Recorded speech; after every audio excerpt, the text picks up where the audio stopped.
Welcome back to Team FX Academy.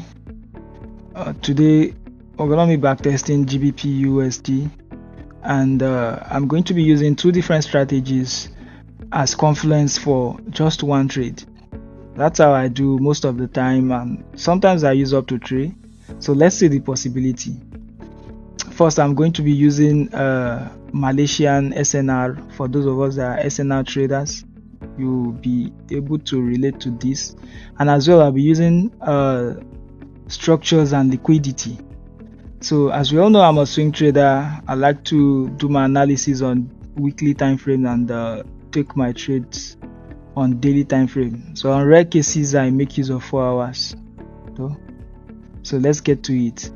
So for our SNR traders, you could see these are resistance zones that I've plotted out, fresh resistance zones. This is a support zone right here. So there's really nothing so much we could do now until market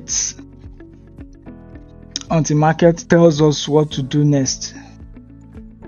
So let's just play the market forward and see what it does. So along the line, I'll get to the structures and liquidity as well.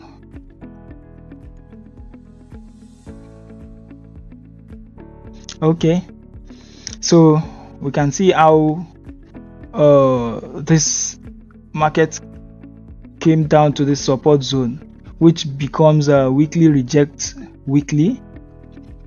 So our SNR traders, I'm sure you understand this very well. Weekly rejects weekly. This week weekly support zone.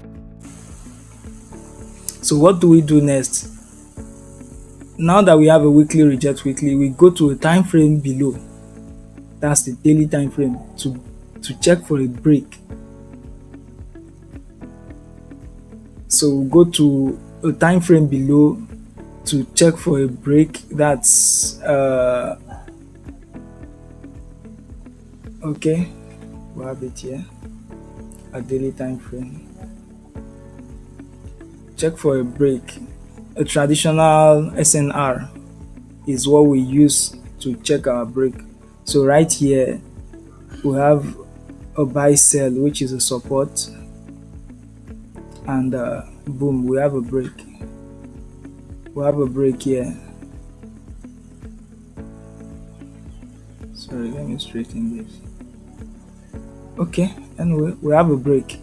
So after this break now, what we'll do next is look for a valid SNR around here. It doesn't matter if it is traditional, it doesn't matter if it is open close SNR below our break. So, and as we can all see, let me zoom this out. Most of all this we have here has been tested. The only fresh one we have here is this little guy here, a sell buy.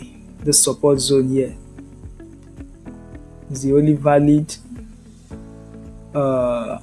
support we have below our break, below this break here.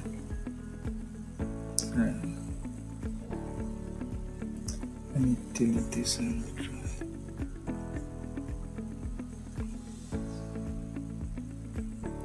So this is the candle that caused the break. Now this is our valid support zone. We're going to be plotting our entry here. This is our confirmation entry based on SNR. This is our confirmation entry. Meanwhile, not to forget, structures and liquidity. Structures and liquidity already have this trade. This is a sweep. This is a sweep according to structures and liquidity. After a sweep, there's a break above. Yes, after a sweep there's a break above. Now market is known to create what we call liquid inducement.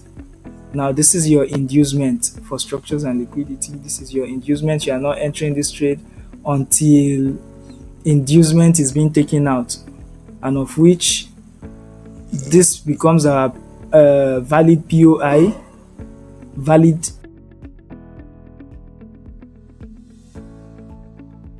here. We are in already. for this trade with structures and liquidity, because inducement has been taken out and our orders have been filled in.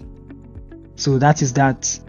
So now both SNR and what's it called, structures and liquidity, are pointing this trade the same direction for me. So this kind of trades, I have maximum confidence to take this trade, because I'm having two confluences telling me, oh, it's a buy, it's a buy. So this is this structures and liquidity. We have this trade already. This our first TP zone, second TP zone, third TP zone, fourth and fifth here. So, but let's finish up with the SNR, right? Let's finish up with the SNR. So with the SNR, we've mapped out our valid support zone here, our traditional valid support zone, but it doesn't have to be traditional, be it traditional or open close, is still valid. So this is the only fresh zone we have here. So here is where we'll be plotting our buy limits. So here is where we're plotting our buy limit. We're having the same target as that of structure and liquidity.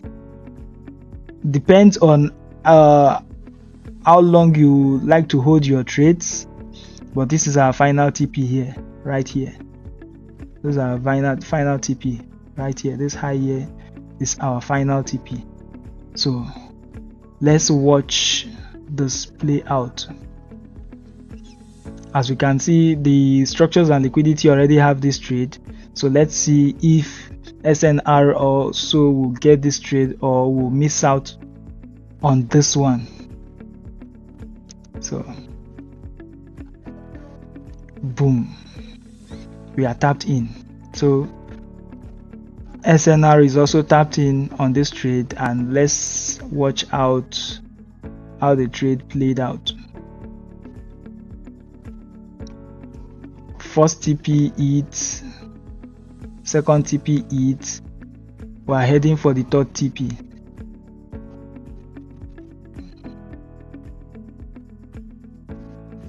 Sorry.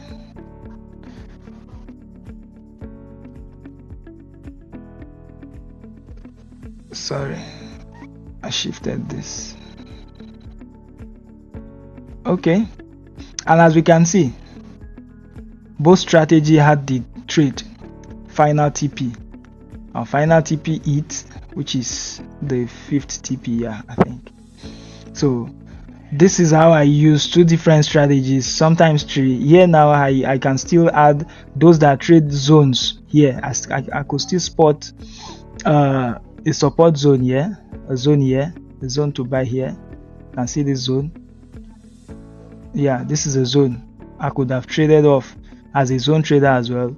Just look for let me see, possible candlestick rejection, and of which you can see this rejection candlestick, indecision in the market, and this engulfed candlestick, you know, telling me it's a buy, it's a buy, it's a buy in the market. So that makes it three whole strategy to confirm just one trade. So this boosts your confidence a lot, to, you know, have some level of confidence that, oh, this trade is more likely, even though you confirm with like 2 or 3 strategies, is still not a yes that, oh, this trade will play out my way, but at least to some level you have some sort of confidence, like, oh, this thing is more likely, the chances are high that this trade will definitely go my way. So that's that about multiple confluences.